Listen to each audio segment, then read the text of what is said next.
For a complete guide on atomic bombs, read my book, The Atom as a Weapon, available on WeClap and Amazon via the description link or the on-screen QR code. If you want to buy this copy here, autographed by me for you, just send an email to saladagera.com with your zip code so I can calculate the shipping.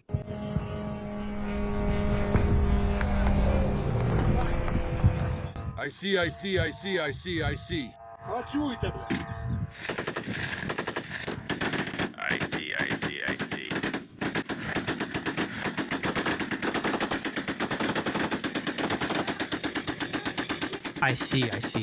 Yeah.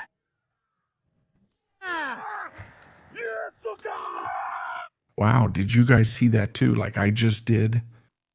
We're discussing today effective ways to take down drones, right? Cheap, economically viable ways to take down drones in large numbers. And over there in Ukraine, people improvise this kind of approach, which, let's be honest here, right? If you rule out bow and arrow, which I believe no one has ever shot down a drone with an arrow, okay? Or maybe throw a rock at the drone. That has to be the most old school method of all to take down a drone, right? In this case, it's a Russian Shahed, a version of the Iranian Shaheds. And do you know what weapon this guy's using there? This weapon went into operation no less than 140 years ago. Do you know what weapon that is? That's a Maxim gun, right? 1886. The first operational automatic machine gun in history. This machine gun, created by Hiram Maxim, a guy who openly said he wanted to make money. His goal was to make money by selling weapons to Europeans, right? Who, in the second half of the 19th century, were really eager to expand their domains and extend their control in many directions. So from continents like Asia, like Africa, including Nazaré, and a faster way to win battles, right? Hiram Maxim himself said that killing faster would make him a lot of money. And what did he do? He thought about the manually operated machine gun models that already existed, right? The most famous of these machine guns is the Gatling gun, American, used at the very end of the American Civil War, which was later sold to the whole world, right? He thought of a way to use the energy released with each shot of every projectile that machine gun fired. And that energy, those gases that were expelled there, were simply wasted into the atmosphere. But he thought of a way to reuse those gases to internally activate a mechanism that, first, would eject the used cartridge, and then it would insert the next cartridge into the gun, right, to be fired. And then all the operator had to do was keep his finger on the trigger. That's the principle of the automatic weapon. And to top it all off, to cool the barrel, right, because there was a lot of energy going through it with the repeated shots. He put a very large water-cooled tube.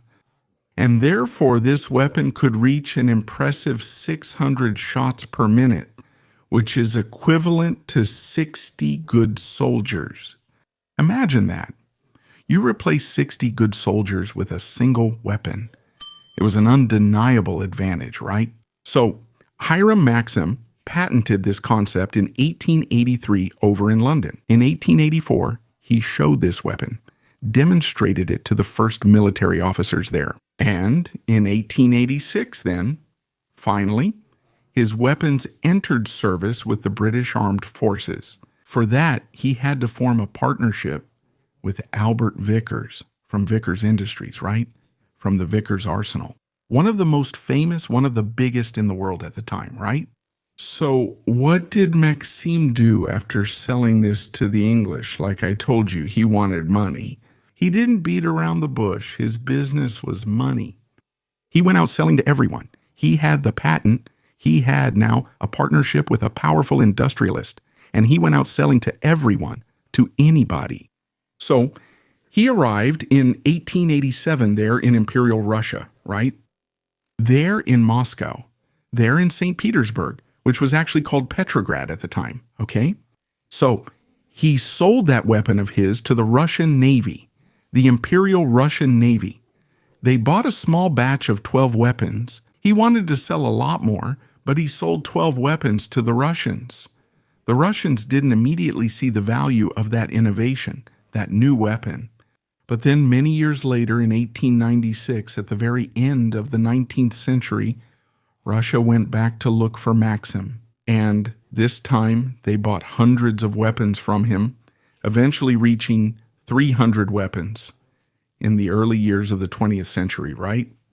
And what is going to happen, man, in Russia in the early years of the 20th century? The Russians are going to get into a war against Japan in 1904. And this war will end up being quite damaging for Russia, both militarily and politically, because Japan will defeat Russia in 1905. But in the meantime, right, of expanding the country's arms production and also trying to renew the Russian arsenal. After the defeat, the Tsar authorizes the purchase of the license to manufacture the Maxim and starts producing the machine gun at the Tula arsenal, starting in 1905, right? And then in 1908, the Russians introduce an officer named Sokolov. He creates a mount, a kind of two-wheeled cart to move this weapon, this Maxim, which was a pretty heavy weapon, right?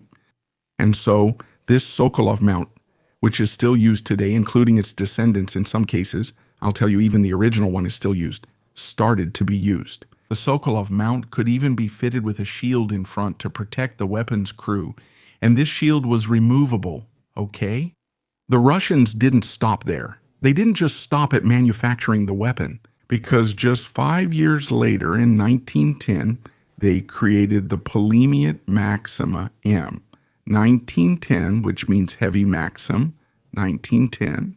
They increased, expanded, right, the caliber of the weapon from the original 6.5 to 7.62 by 54 millimeters. And they started manufacturing this weapon from 1910, ending production in 1939, with about 170,000 to 180,000 weapons produced. However, when the Germans invaded the Soviet Union, right, in June of 1941, everything they had on hand had to be sent to the front lines, including the assembly line, all the tooling already prepared of the old Maxim 1910. So, production was restarted in 1941 and only stopped in 1945, reaching an impressive total of 600,000 weapons manufactured by the end of World War II, right? And then, of course, after the end of World War II in 1945, the weapon was already especially outdated. So there's nothing that would make that weapon still be used. On the front lines, new technologies had already been implemented and proven on the battlefield. So those 600,000 weapons go into reserve, right? They go to training roles, second line duties, or the reserve, right? But what happens? Nobody throws away 600,000 of those weapons. It was used individually in several conflicts across the late 20th century. And now, in 2022, with the outbreak of the war in Ukraine, which is the biggest European conflict since World War II, both sides started using the Maxim again. Can you imagine that? More than 100 years, more than a century after the weapon was created, it returns to the modern battlefield. Why? Because it's cheap, it's reliable, and it really works, man. It's accurate, and it fulfills its purpose more than a century after it was created. So we've seen both Russian and Ukrainian units making use of the Maxim, various different uses of the Maxim. There were people who adapted a red dot sight. You know, that little sight with the red dot. You know what I'm talking about. So they could use it with that machine gun from the 19th century. And in fact, there's a record from September 7, 2025, in the skies over Kiev that a Ukrainian operator managed with a Maxim managed to shoot down a Russian Kh-69 cruise missile. Okay, that missile you're seeing there shot down with a Maxim. Of course, that's, one case among, I don't know, hundreds or thousands of attempts with this type of weapon to shoot down a high-speed aerial vehicle, right? It's not a standard procedure. But look, what about shooting down the Shahed, a low-speed, low-cost aerial vehicle? The Shahed doesn't even fly at around 200 km/h. I think it flies at 180 km/h. So it's considered a slow target. It flies low, in fact. It has to fly low to avoid the radars. So you have that little plane flying slowly at low altitude. That's a perfect opportunity for inventiveness built around the Maxim, right? So the Ukrainians, these small anti-aircraft artillery units that position themselves in remote places, right, made this setup you're seeing here, a twin Maxim set up on the bed of a pickup truck. And as you can see, they're using it to shoot down Shahed drones with a weapon that's 140 years old. And effectively, of course, it's pretty hard to do this at night, right? But during the day, it seems to still be quite useful there. So, did you already know about this? Did you have any idea that a 140-year-old weapon was still on the front lines in the war in Ukraine and probably in other places around the world that we don't even know about yet? Tell us here in the comments. As always, if you like this video, then share it with your friends. Also, give us a thumbs up because we deserve it.